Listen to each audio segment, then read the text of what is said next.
between a president and a king. The corruption, the obstruction. You try to get away with everything. We know the difference between the truth and the lies. We're calling you out now. Then beneath November skies, we're gonna vote your asses out. We're gonna make a world where all our voices count. We'll keep fighting back in every way. Welcome to the hashtag 101 Nights show, brought to you by the Shaharasat Project. I'm Lisa LEIBOW, co-founder with Julia Alvarez. We're coming down to the wire. During this final week before Election Day 2020, we're hosting multi-artist specials each night at 8 p.m. Eastern. Please leave a comment in the chat about what hashtag 101 Nights has meant to you these past few months.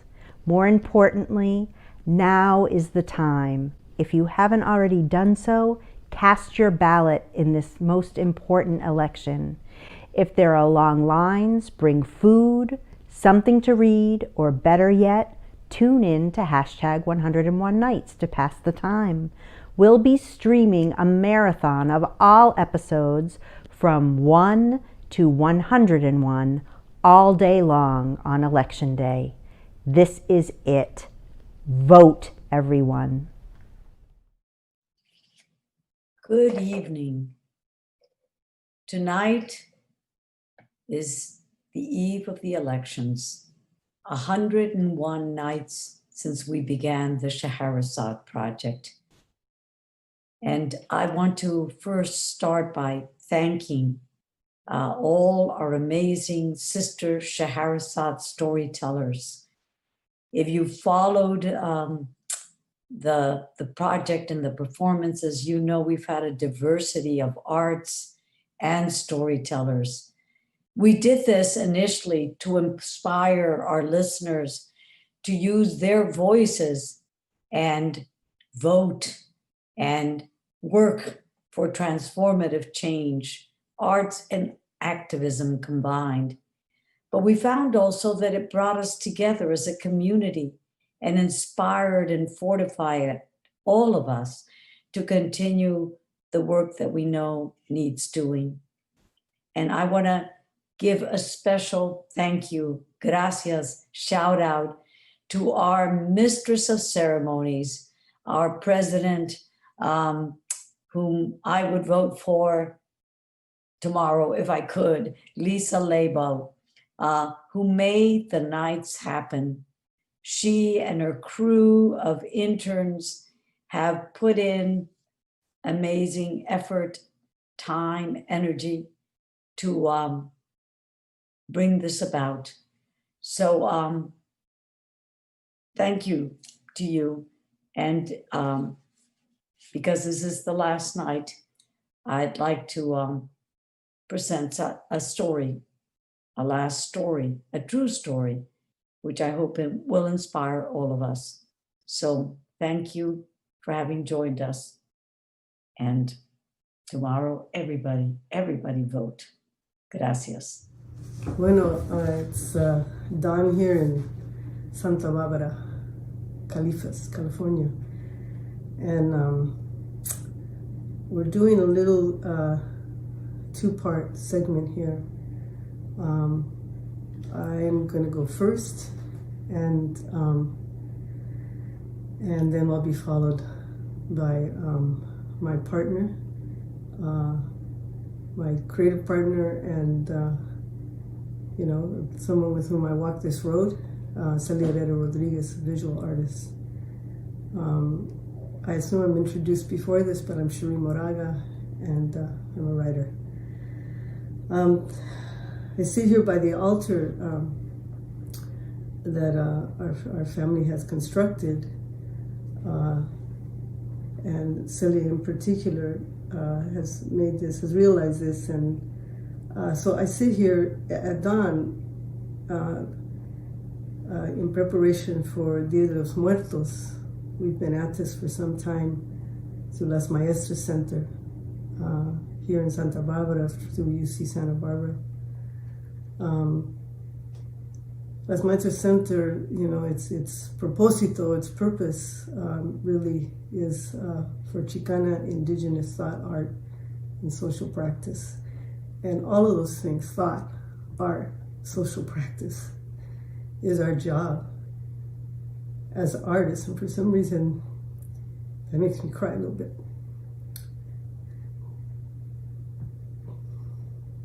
Because sometimes if you're an artist, you feel like you're just throwing it to the wind.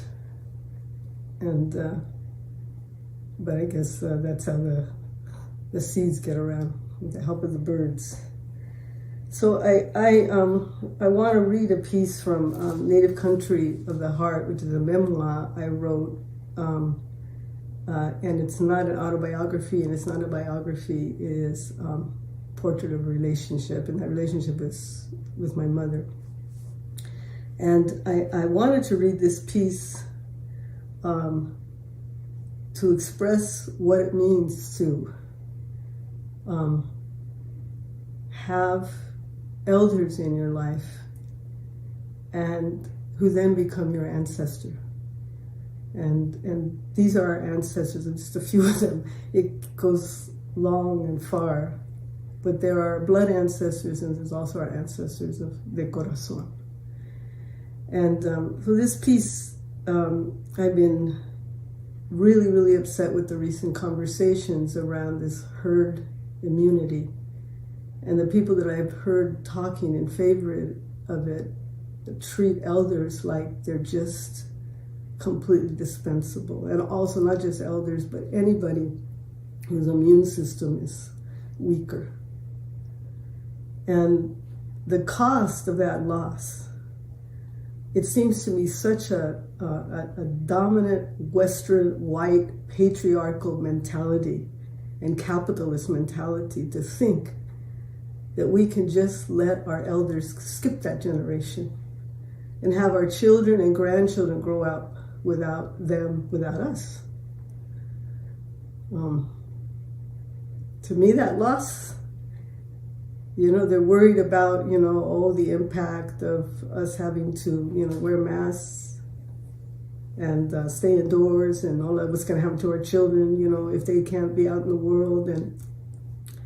And that's the rationale, to get back to business, everything. You can't lose, because you're moving forward. This country is it's always about the bridge to the future, which always implies somehow technological development, and it also is always about gain, capital, competition. So without our elders, and without our ability to sit there with them and watch them pass over flesh to flesh, we are greatly impoverished.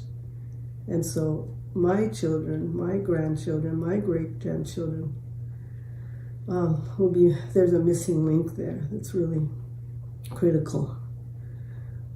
So I just wanted to read a little bit of the prologue, and the title of it is Una Salta para Atrás, which is, basically she who looks backwards. And Eduardo Galeano said it best a long time ago, and I'm not going to say it as well as he did, but it really is that without we have no future without our past. And we've talked so much about this is the most horrible thing that's ever happened in our lifetime, but when you think 500 years, plus, what our people, what indigenous people have seen, in all of this time, what African people have seen in all this time, this is another moment in our history in which it doesn't have to be genocide, though. But that's what it looks like right now, because it is the most impoverished, who are the brownest and the blackest, who are suffering the most from this pandemic. So it is a kind of new genocide in that way. And they are selecting, like Nazis, who gets to live and who doesn't get to live. So of course we have to turn this whole business over. You know, I don't look to Biden as my hero, but I look to that combination of people that, you know, with an elder that he is, and Kamala coming out, that, you know, and the people they may put around them that may just help us get, not back to normal, but be able to move forward in a way in which the structures that we need in place in order to be able to make a transition back into health, you know, the monies that are required, you know, what we need to do to make people safe to go back to school, to go back to work, to do all of that. Those are the structures and those are jobs. You know, it's WPA all over again. You know, there's work in getting better. If we have a government that can create the structure to do that, which I think can happen. We pray for it. So I'm just gonna, I probably talked too long already, so I'm just gonna read a little bit of this, and I offer it to you as I offer it to my ancestors, and well,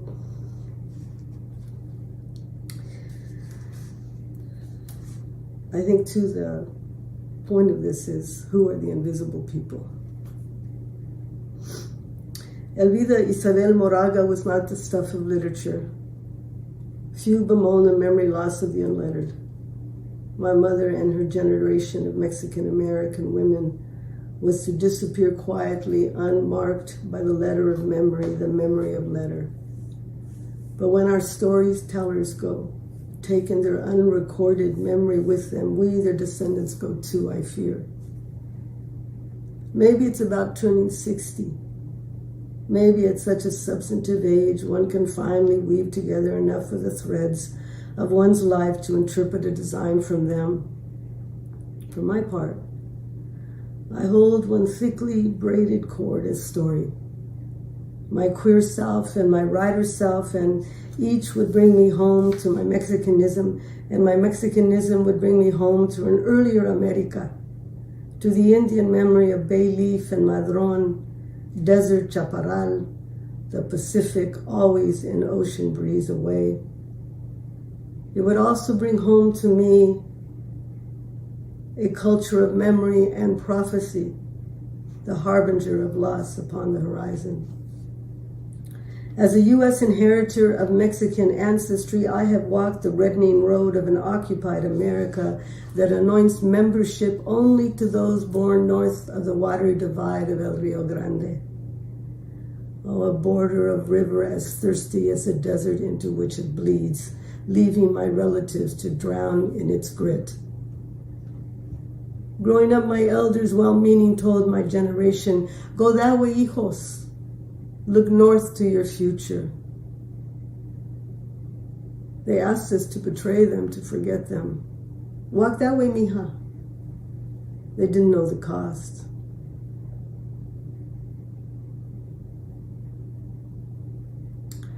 There was no library in our home growing up. I did not sneak to read beneath the secrecy of flashlights under blankets. My reading stumbled out loud, and my handwriting fell thick and crooked on wide-ruled paper. But I knew to listen. I listened to Elvida, to her stories, to my tia's stories, to my sister's promptings. Remember this moment, hermanita. I made mental notes of their words, of being read to at night by that same sister who believed in romance, something that came on a horse and swept a woman up. Not so unlike Elvida's dreams. I had only one romance, the love of an intractable Elvida, my mother. And this is what would shape my lesbianism, and this is what would mark my road as a Mexican, and this is what would require me to remember before and beyond my mother. I am a woman who knew myself daughter and son at once. A protector and provider for women and children, I have learned to confront police and rapists and silent enemies from within, and I have lived to tell of it. I had never fully grasped the early years of my mother's life until I slowed down long enough to silently witness her last ones. In her final handful of years, the full distance of a near-century lifetime would flash back in a second of recall, never to reappear. And yet my mother's failing mind once and forever convinced me of the body's ability to hold memory, which long surpassed her ability to speak it. It seems that when the body goes, memory resides in the molecules about us. We breathe in the last exhale of our mother's breath. This is what they bequeath to us, as they also bequeath their stories. El Vidas is the story of our forgotten, the landscape of loss paved over by American dreams come true. And maybe that's the worst of it, or what I fear, that our dreams can come true in America, but at the cost of a profound senility of spirit. If we forget ourselves, who will be left to remember us? And so I followed the trail of my mother's fleeting reminiscences, picking up in the wake of her steps each and every discarded scrap of unwritten testimonial. This is what the spiritual country of my mother's departure asked of me in the unspoken world of the deeply, deeply human.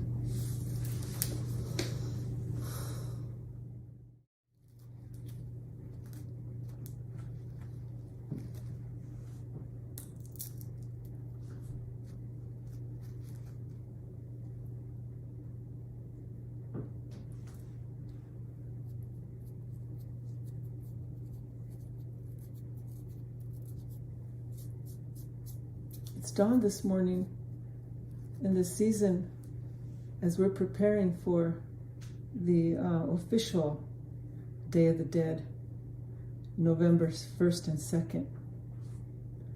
But our relatives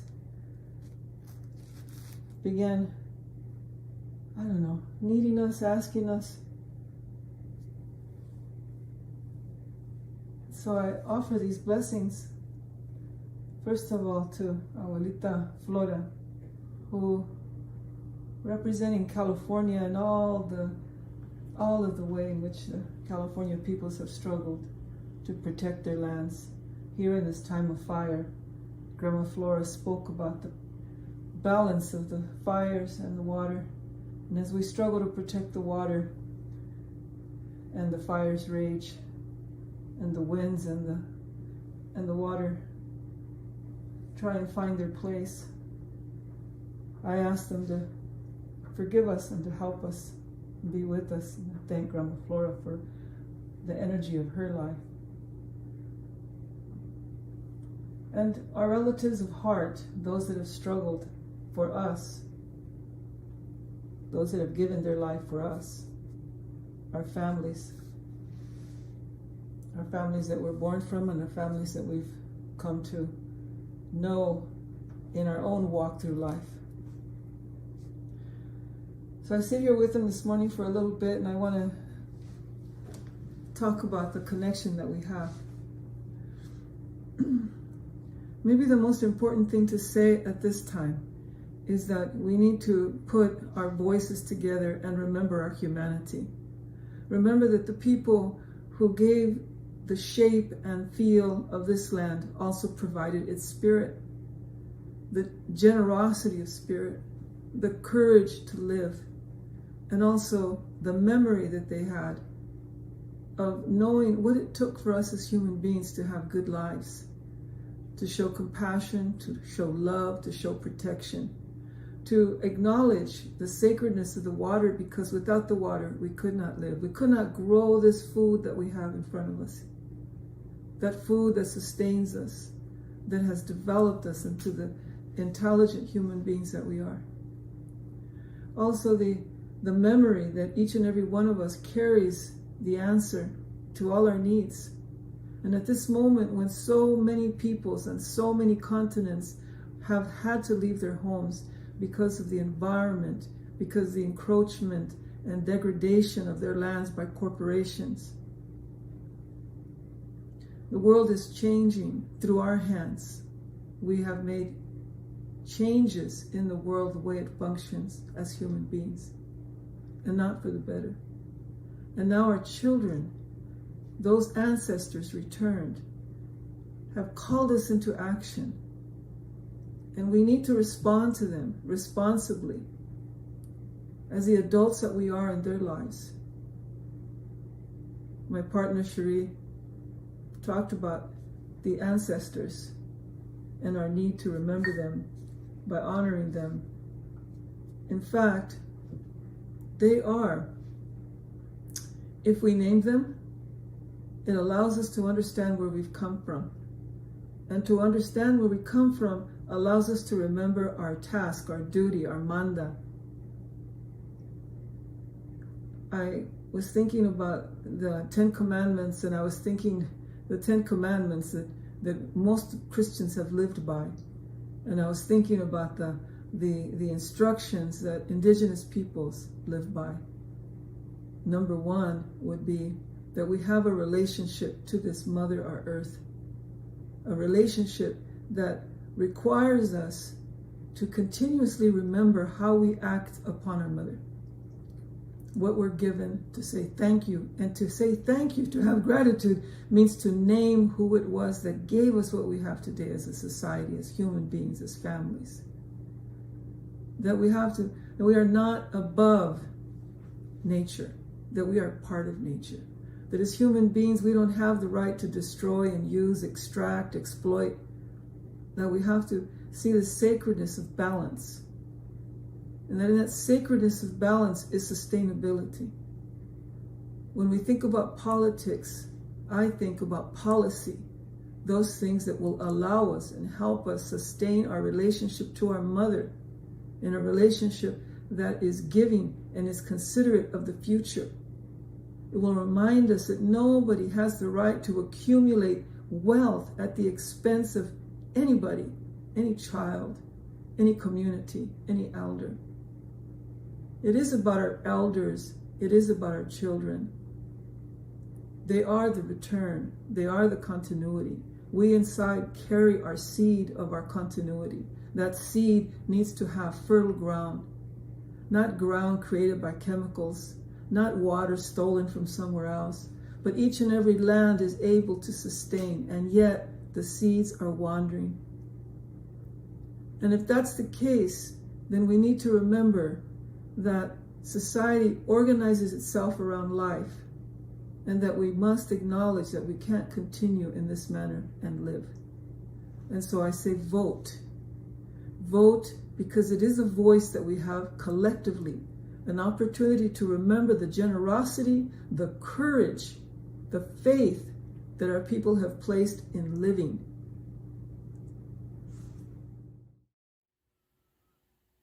Hi, my name is Rana Dotson. This summer, the Black Church Food Security Network issued a call to action. This call to action, the Faith, Food, and Freedom Summer Campaign, is organizing and mobilizing the Black church community around health, wealth, and power by connecting to the land. So at the beginning of the Faith, Food, and Freedom Summer Campaign, I wrote this essay, which I'm going to read to you. The essay is entitled, Black Lives Matter. We found healing in RISPA's model of public grieving.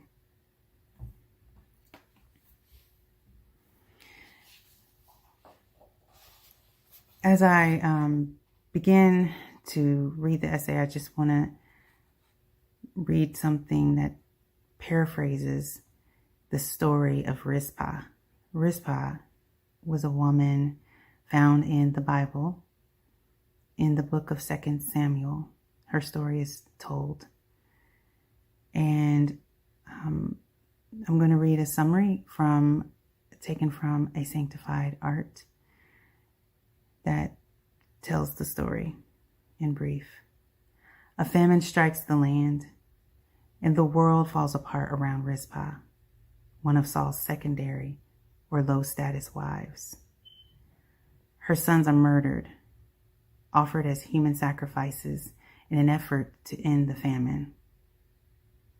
Instead of receiving a proper burial, they are lynched on a mountain and left there to rot. In response, Rizpah publicly laments their death, staying with the bodies at the top of a mountain for months, enduring the rainy season. Now, when King David hears about Rizpah's public display of grief, he retrieves the men's bones and buries them properly with Saul, King Saul, in the family's grave. So, how do we grieve in the wake of unthinkable injustice and loss?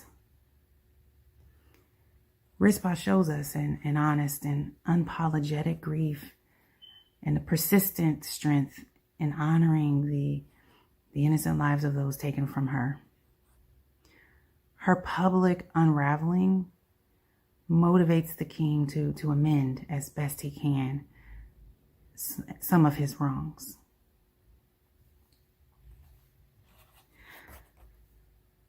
We grow gardens as an act of resistance. We grow to build resilience in our communities. We do this work during the coronavirus pandemic that is unfolding upon the wreckage of the pandemic of racism. We grow gardens and build our collective ecosystem of Black gardeners, farmers, and churches utilizing the land to grow food, even while we publicly grieve and keep vigil of the memories of lynched Black bodies. On May 25th, 2020, we heard George Floyd use his last breaths to call for his deceased mother, Larcenia Jones Floyd. His cry pierced our hearts and souls. We responded like Rizpah. Rizpah, in her act of public mourning, kept vigil not only over her own 2 sons, but also over the 5 sons of Merab. Now, we don't know what happened to Merab that day. Maybe the brutal power abuse, which yielded her sons up for random selection of human sacrifice, also robbed her of her sanity. Perhaps she was unable to do what Rizpah gathered the strength to do. Perhaps she too had died by the time Rizpah made her stand. We don't know. Rizpah, who the biblical text noted simply as concubine before her name, was treated by law as sexual commodity. But Rizpah's vigil displayed her moral authority. We have responded like Rizpah. Like modern day Rizpahs, our hearts broke and our bodies answered the call to keep vigil over George Floyd's remains.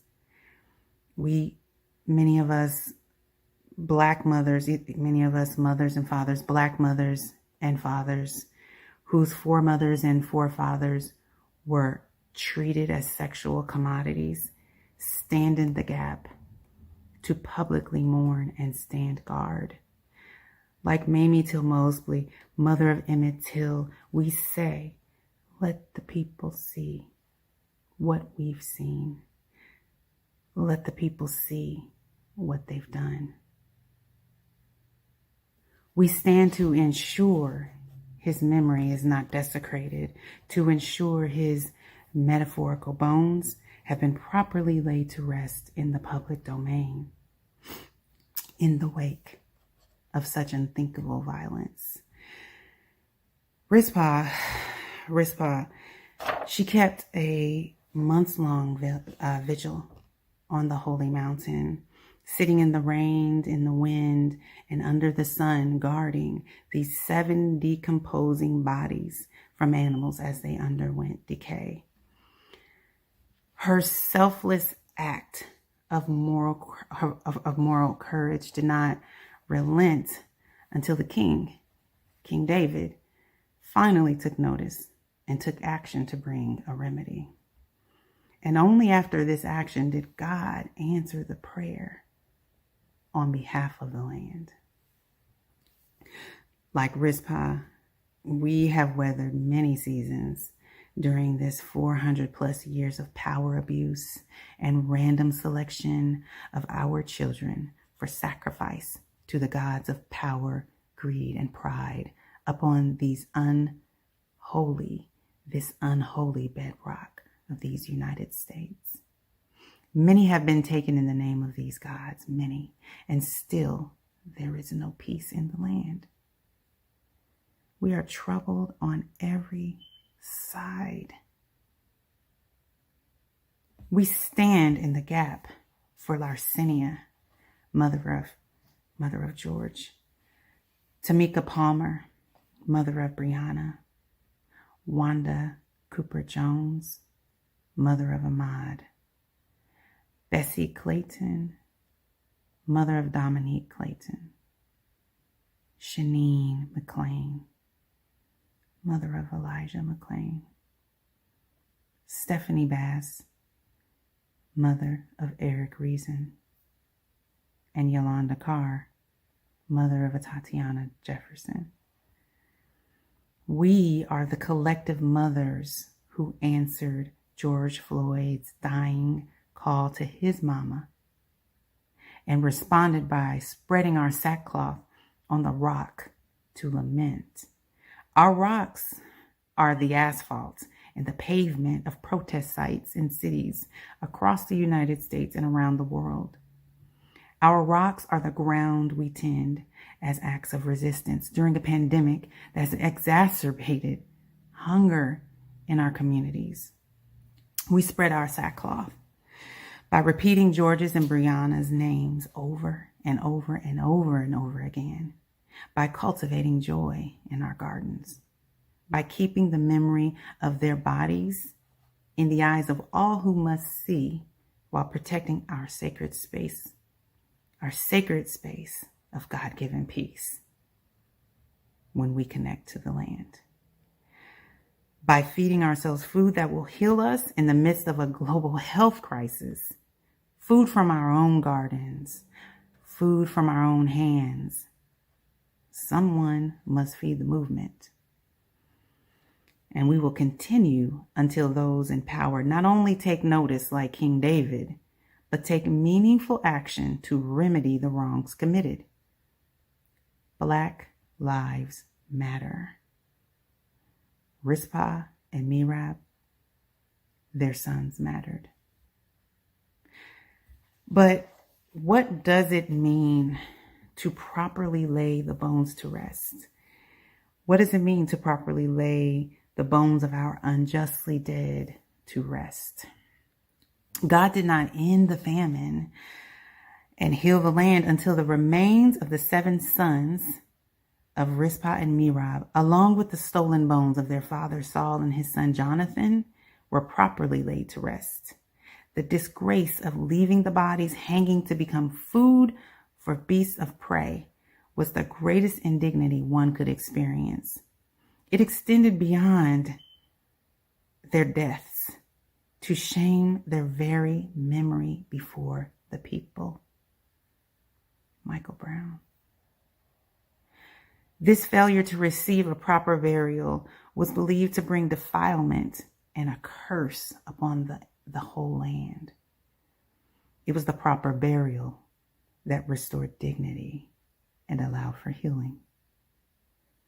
We too have been immersed in a struggle to lay the bones to rest. How long must we stand guard? The ruling institutions governing our land must finally take notice and take action to bring remedy. Until then, we will maintain Black bodies in plain view. Our struggle towards freedom requires us to do so. And our call to action remains the same. Oh God, answer our prayer on behalf of the land. Amen.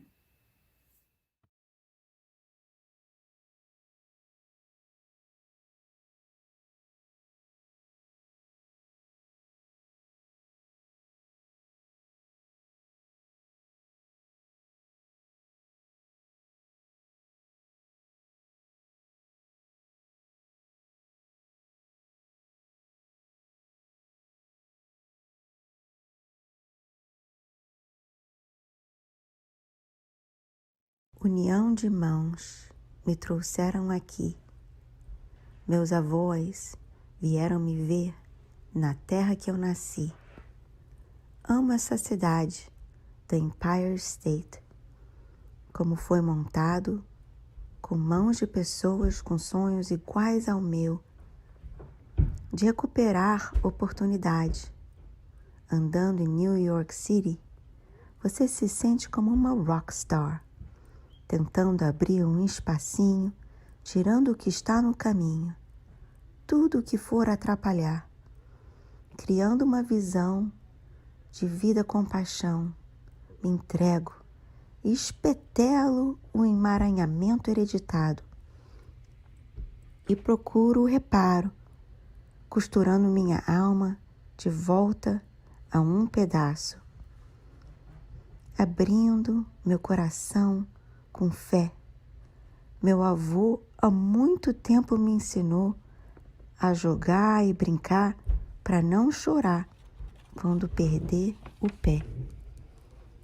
E eu me aqueci em seus braços, aqui nesse lugar, quase meio século atrás. Agora, em sua memória, costuro a minha vida importada. O vento soprando memórias de suas histórias. Eu proclamo esse espaço por um momento, como turista e nativa. Eu visito e sou daqui, mas sempre como uma brasileira que ama essa cidade, uma aldeia de pedras e luz. Morei aqui como bebê e como adolescente. Meu avô me ensinou há muito tempo atrás.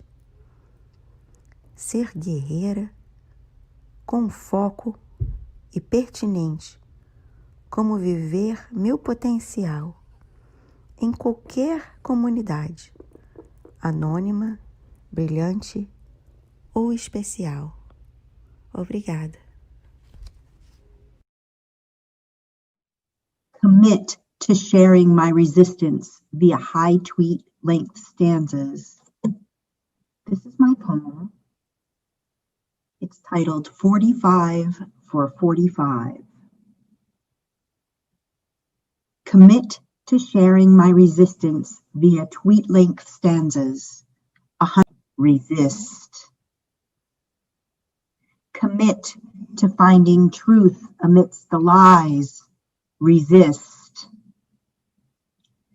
Commit to understanding that alt-right is a euphemism for a white nationalist movement. Resist.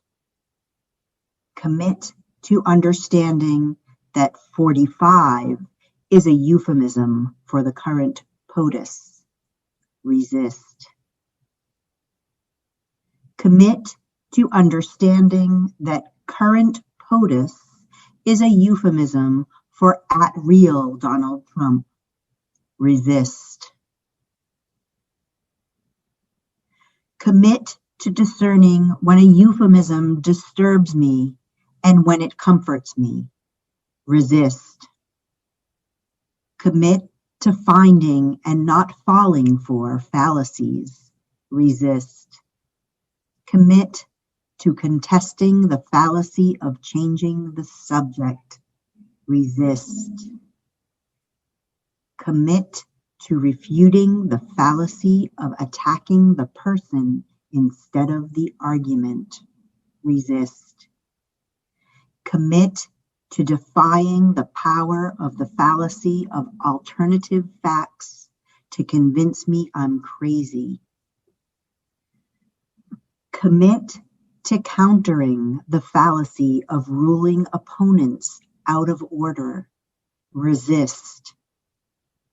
Commit to ignoring 45's blurts until fact-checked. Resist. Commit to ignoring 45's tweets until spell-checked. Resist. Commit to denouncing hatred in all its forms. Resist. Commit to denouncing bigotry. Resist. Commit to denouncing racism. Resist.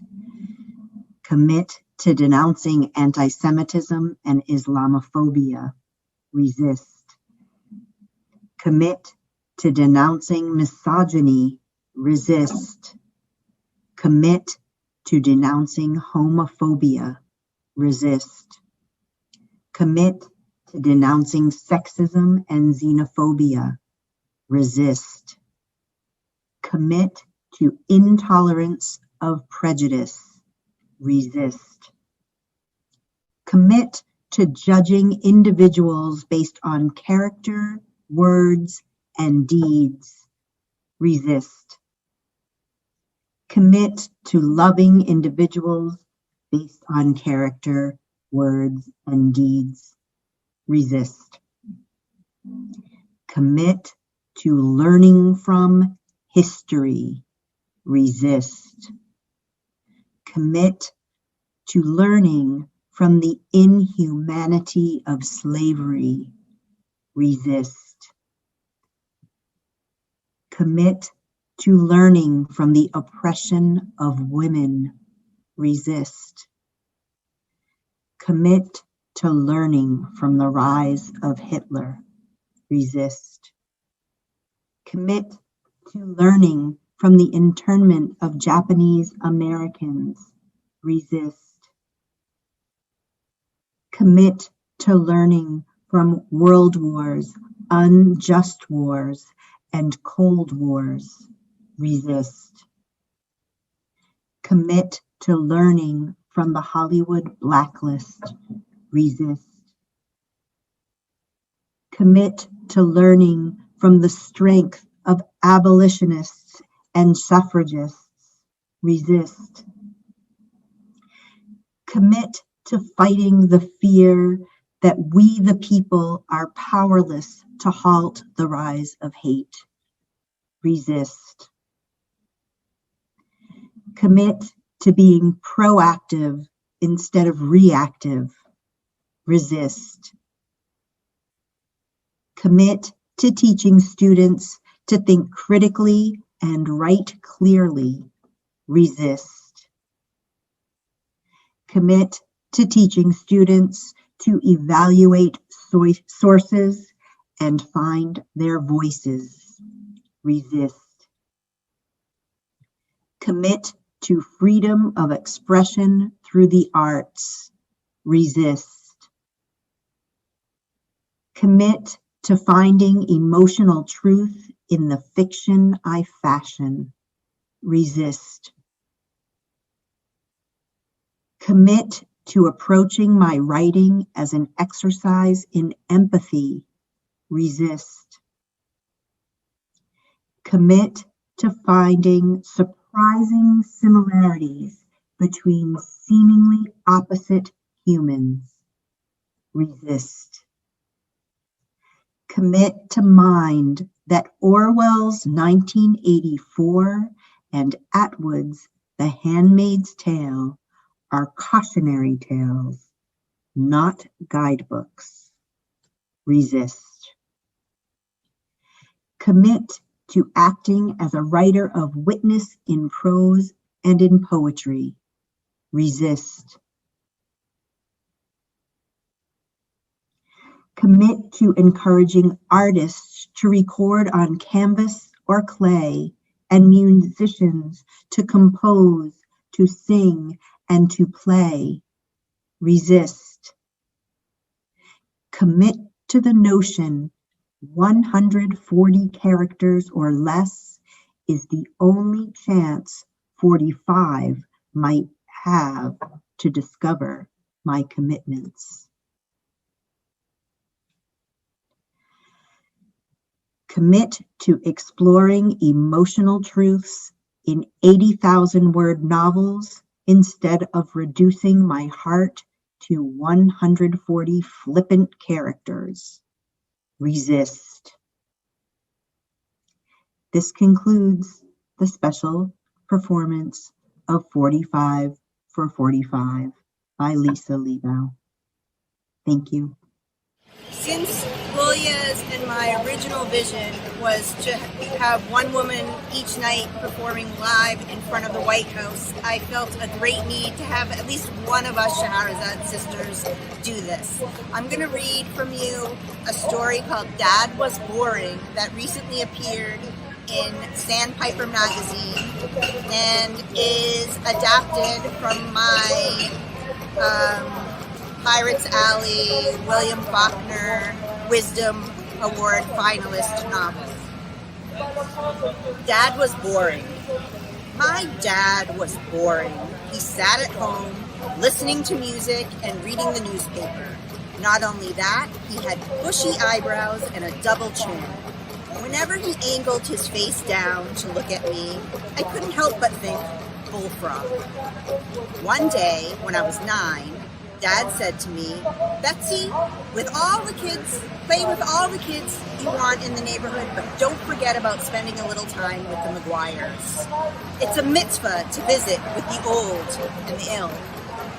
That was the first time he'd ever told me to spend more time with the sick old lady who lived with her daughter, Ms. McGuire, across the street, that it was actually a good deed. And I asked Ms. McGuire, the daughter, about it. Miss McGuire had never heard the word mitzvah before, but once she understood, she said, "Your father's right. It brightens Mother's Day to have you near. It gives me someone to visit with, too. That's why it's a good deed." I sat on the braided rug at the foot of the wing chair, looking at the old lady resting her eyes. All I saw was a pile of knitted Afghans topped by a dome of white cotton candy. The woman snored, a faint fizzle with each inhale. I asked, "Miss McGuire, does she look the same after I leave?" "What do you mean by that, dearie?" "I don't know, more alive, I guess. Or does she just stay in that chair?" "She's always calmer on the days you come over." "Your mom must be the oldest one in town," Betsy stroked the old woman's flossy hair, studying her face, certain she saw an upturn in the corners of her mouth. "Curious, do daughters take care of old fathers, too?" "You won't need to worry about that for a very long time, my dear. Your father is young and healthy." "Young? My dad's not." "Well, Missy, he's younger than I am, and I still have plenty of life in me." I heard a strange noise, a squeal. I thought it might have come from the old lady, but it came from the corner of the ceiling. I said, "Look it!" Pointing, "Something's up there." "Jesus, Mary and Joseph! It's a bat." Miss McGuire said more to herself than to me. "Mice are bad enough, but one with wings?" She grabbed my hand and pulled me into the kitchen, slamming the door. "What about your mother?" I asked. Miss McGuire opened the door a crack, and the creature flew across the room, flapping its wings. "I'll take my chances. I can't go back in there. I'm calling your father." She picked up the phone and dialed. "Phil!" she shouted. "It's Kate. Can you come over here right away?" A pause. "Betsy? No, Betsy's fine. It's a bat in the parlor with Mother. Help!"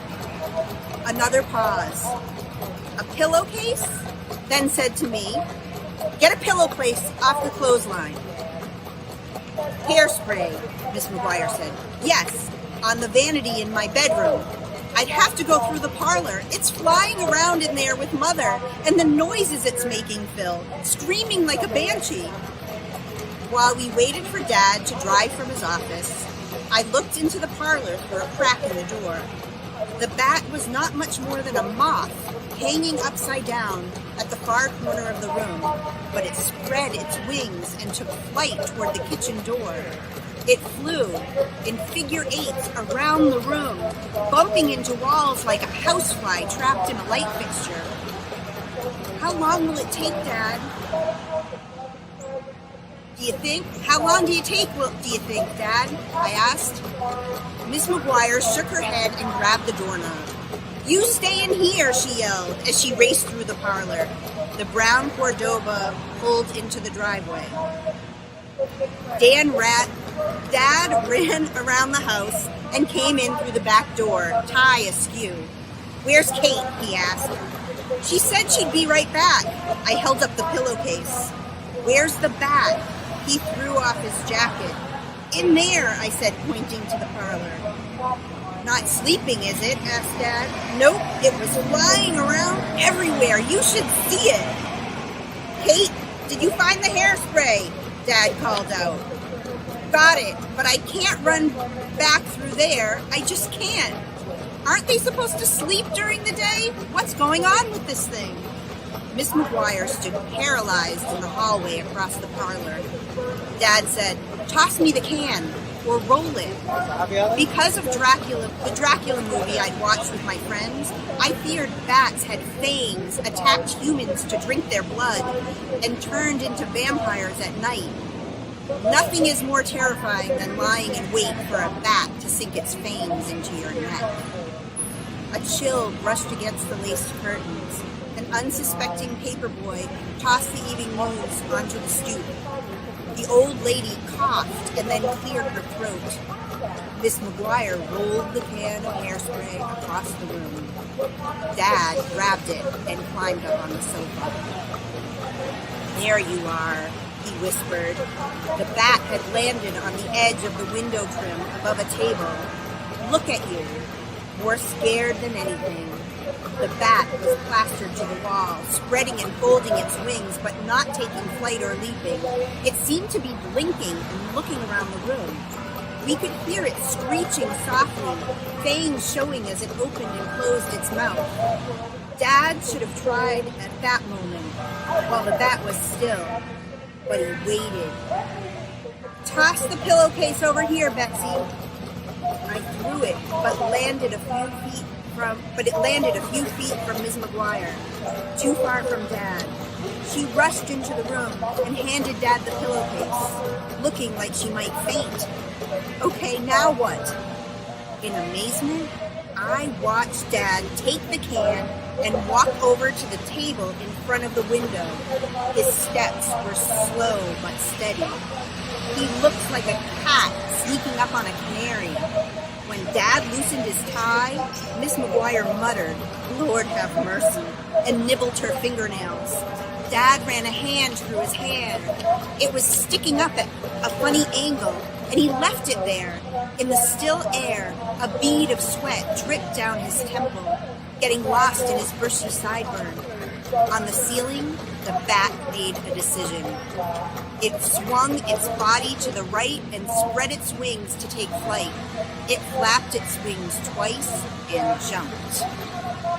With rapid motion, so quick it seemed like a videotape played fast forward, Dad raised the aerosol can as he pressed the button. The hairspray hissed.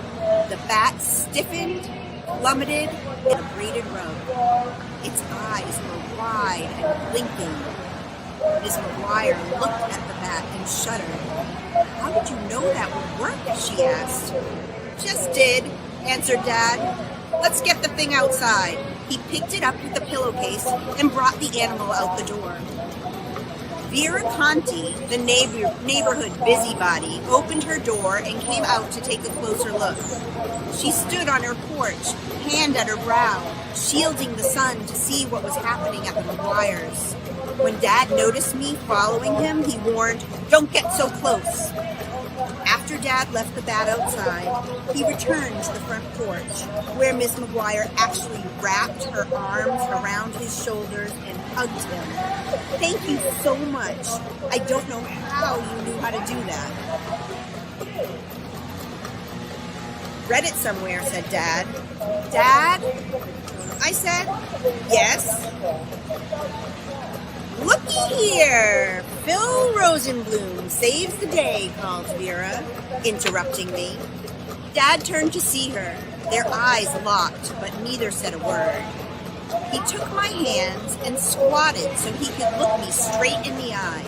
As soon as the rain begins, the hairspray will wash off and it will be fine to fly.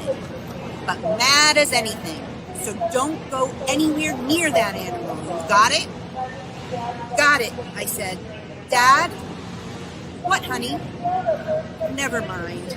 What's wrong, Betsy, Queen of Curious, said Miss McGuire, winking at me.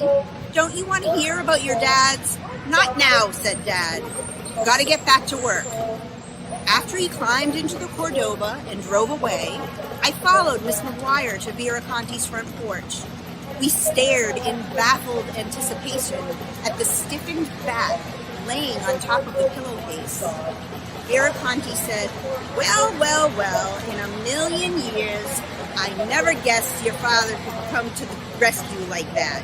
Imagine a bat in the house. Maybe he should have killed it. Maybe it will come back like some sort of deranged homing pigeon with fangs. I would hate to have to deal with this again, Kate. Miss McGuire said Vera would be telling a different tale if that bat had been roosting in her parlor. That she would have complained about the traps or the poison or the bloody mess. I kept my eyes glued to the spot.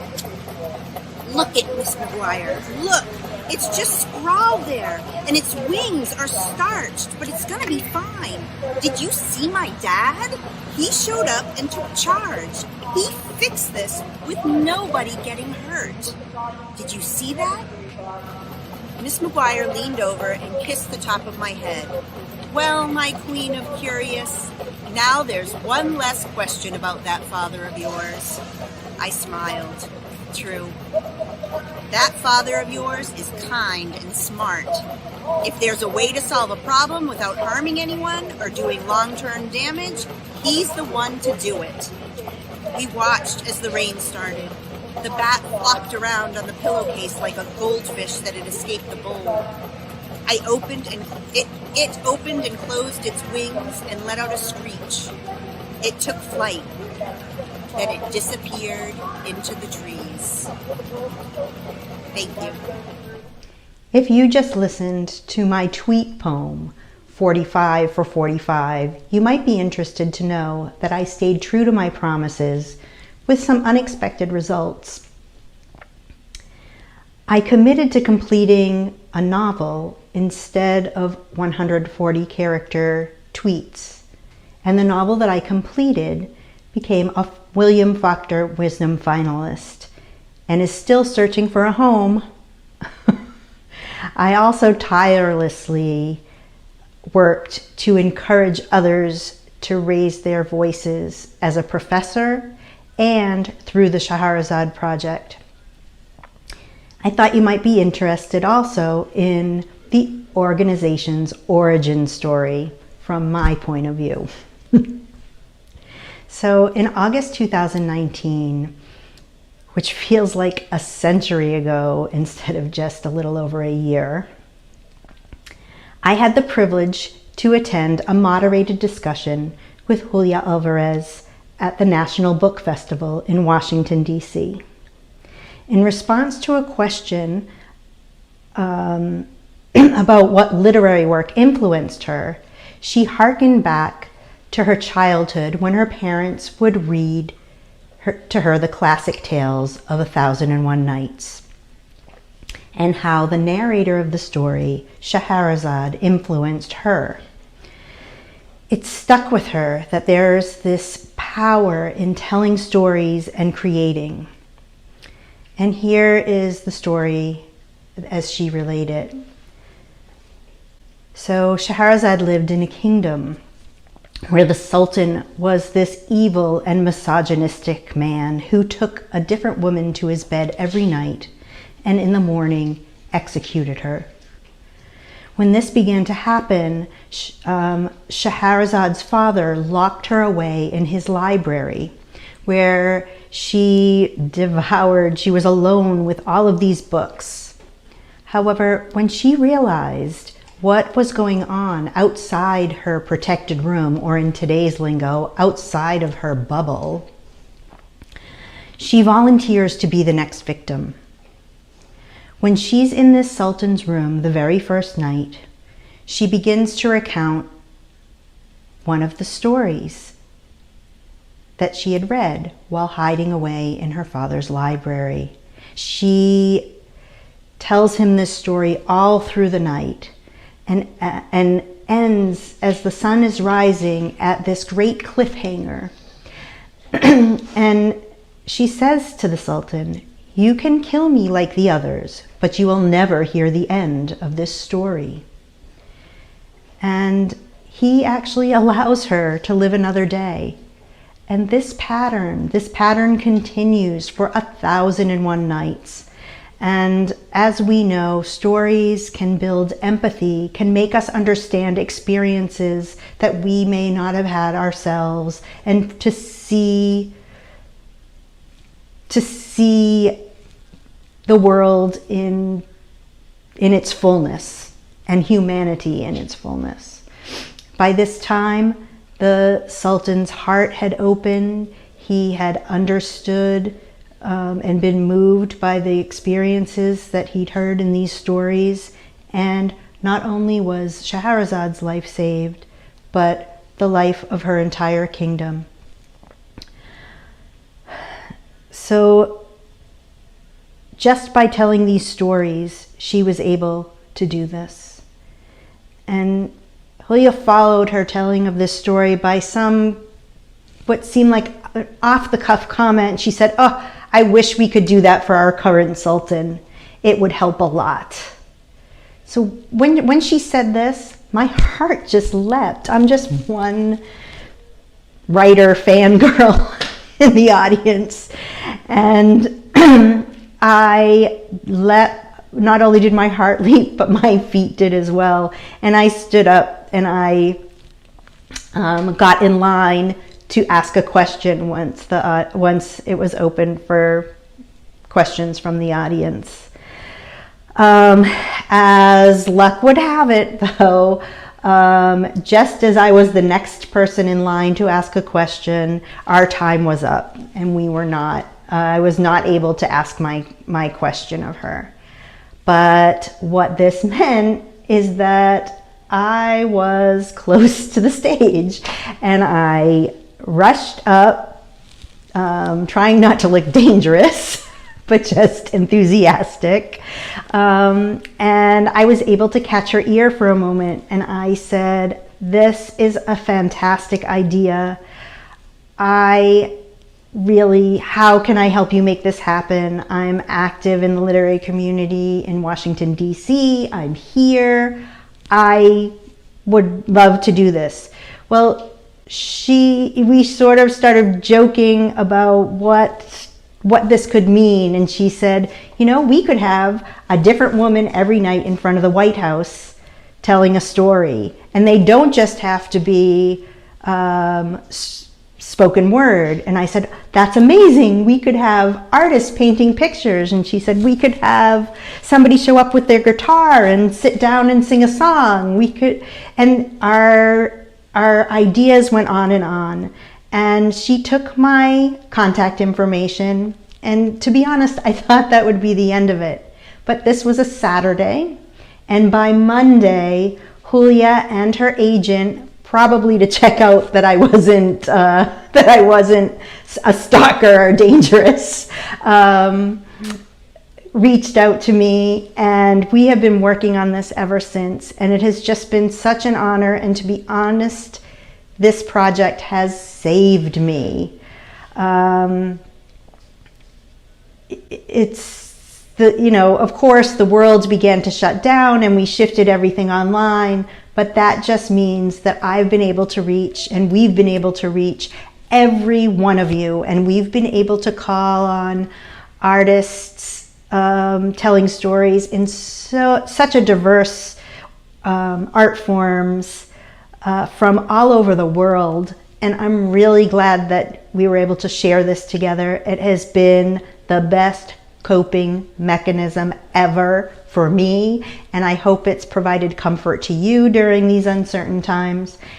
But I just thought you'd be interested to know that story. Thank you for indulging me. Good evening.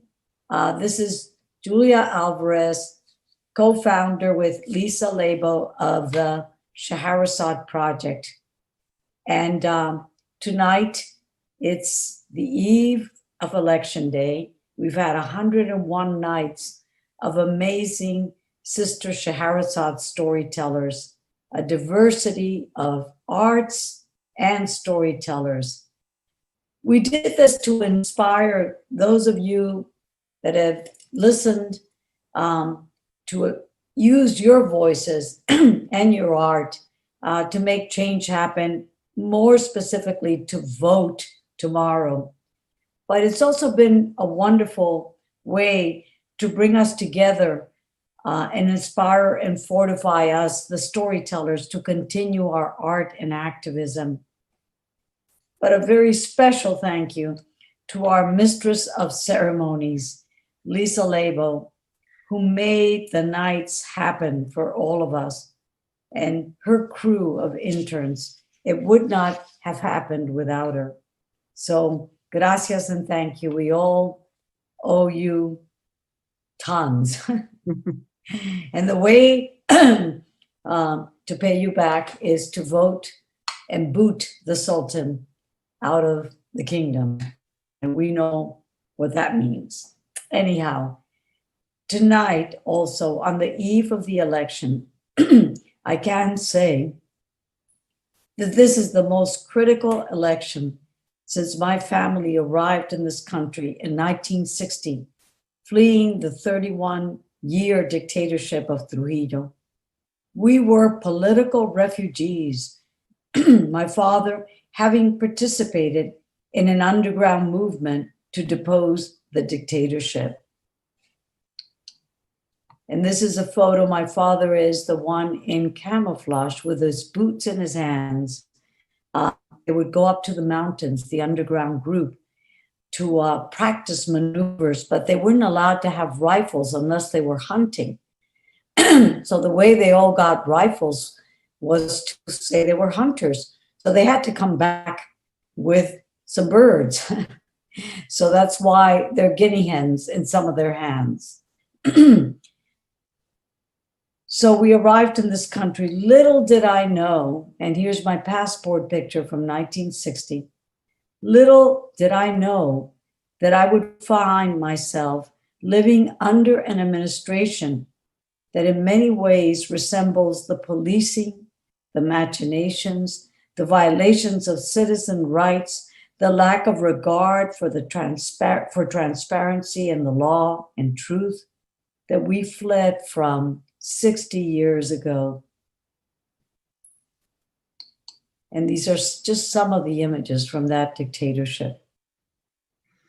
I know many of you listening tonight share my dismay at what has been happening to our disunited states of America in these last 4 years. Add to these ongoing attacks a global pandemic that has disproportionately affected communities of color, the poor, the vulnerable. In an attempt to call attention to the dire situation in this country, a group of us, women, artists, and activists, came together, and for 101 nights, we have been using our voices to encourage others to use their voices and vote. We named ourselves the Shaharasat Project in honor of our muse, Shaharasat, who saved her life and that of all the women in her kingdom by telling stories to a cruel and ruthless sultan for 1,001 Arabian Nights. And here we have our police state now, Me the People, and our Shaharasat muse. It might seem that we are powerless, 101 plus women artists with only our votes and our voices, but I believe that this is the way change starts, small and seemingly negligible, but as our sister Shaharasat Margaret Mead once wrote, never doubt that a small group of thoughtful, committed citizens can change the world. Indeed, it's the only thing that ever has. Such a wonderful quote that I wanted to put it before you on the screen. I know this to be true because I saw it happen in my native country. The underground movement was started by 4 young sisters, one of them still a teenager, the Mirabar sisters, known by their underground code name, Las Mariposas, the butterflies. Patria, Minerva, Maria Teresa mobilized an oppressed nation to topple the 31-year dictatorship of Trujillo. 3 of the sisters, Minerva, Patria, Maria Teresa, the surviving sisters in the middle, mobilized our nation. And these 3 sisters lost their lives in the effort. They were brutally murdered on November 25th, 1960. What I want to highlight tonight is how these women, seemingly powerless, obviously vulnerable, were able to spark a national movement that eventually toppled a powerful 31-year dictatorship. Over time, they become national heroines in the Dominican Republic. Every year on November 25th, we have marches, we have posters, we have commemorations. But what's thrilling to think about is that additionally, the story of the Mariposas went on to inspire an international movement. In 1991, the United Nations declared the day of their murder International Day for the Elimination of Violence Against Women, a day that marks the beginning of 16 days of activism against gender violence, ending on December 10th, International Human Rights Day. So not only nationally, but internationally, they became symbols for a movement for women to eliminate violence. And I love getting images from around the world of the November 25th commemorations. This one is taking place in India. This one took place in Afghanistan. This one in Romania. This one in Spain. This one in Thailand, girls marching. This one in Peru. Back in 1960, who knew this could happen? 3 women victims in a dictatorship in which thousands upon thousands died, in a world in which millions were dying in many dictatorships and military regimes. But this story was working itself through the bloodstream of the imagination. A little change here, a little change there, under the radar, but it builds, reaches a critical point, a sea change happens. Seamus Heaney puts it this way in his poem, A Cure from Troy, at Troy. History says, don't hope on this side of the grave, but then, once in a lifetime, the longed-for tidal wave of justice can rise up and hope and history rhyme. So tomorrow, let's do everything we can to edge closer to that tidal wave of justice. Vote if you haven't yet already done so. Reach out to others who might need help voting. But also, let's look beyond Election Day. The work that lies ahead will require all our creativity, our love for our sisters and brothers of all races and ethnicities from all. Change will require our care and attention also to our vulnerable planetary home. Together we can, we will, we must make hope and history rhyme. Long live all the Shaharasads, brothers and sisters. Que vivan las mariposas. Thank you. Thank you to all the sisters. We may be wrapping up the hashtag 101 Nights campaign on Election Day, but the Shaharasat Project will continue beyond this one event. We've gathered such an incredible community of strong, fierce, creative women whose voices and art can continue to change the world for the better. There's so much work to do. First, let's finish this job. Make sure your vote counts.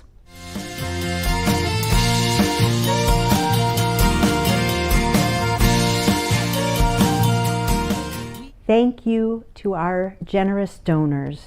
With your donations, we have been able to purchase video editing, transcription, and live stream scheduling software. We've been able to secure equipment like tripods, projector, lights, microphones. We've been able to upgrade social media accounts to business and Premiere. These are just a few examples of how your donation made it possible for us to produce hashtag 101 Nights. Without you, we couldn't have shifted our original plan of live performances in front of the White House to streamed performances online. Help us sustain and grow this beloved community by donating money, volunteering time, or by telling your friends about us. With your help, we'll be able to provide a wider platform for artists, produce higher quality videos, publicize our activism to bring voices to a wider audience, pay our interns, and hire an executive director. Please consider supporting us.